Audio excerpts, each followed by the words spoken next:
1940035. Kali ini saya akan membahas tentang sistem plumbing. Apa saja plumbing itu? Yuk kita lihat.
Jadi kesimpulan yang perlu kita lakukan ialah pemeriksaan dan pembiayaan sistem instalasi plumbing.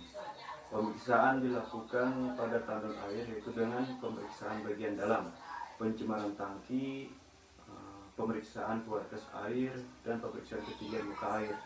Selain pada tandon air, juga dilakukan pemeriksaan pada pipa, pompa, kloset, keran air, bak penampung, pipa pembuangan, dan pipa ventilasi. Selain itu juga harus dilakukan pembersihan agar bekerja dengan baik. Saran saya ialah pembaca dapat menerapkan ilmu yang sudah didapat dan dalam makalah ini mengenai pemeriksaan dan keperluan sistem instalasi plumbing, sehingga peralatan plumbing bisa bekerja dengan baik dan tahan lama. Terima kasih. Wassalamualaikum warahmatullahi wabarakatuh.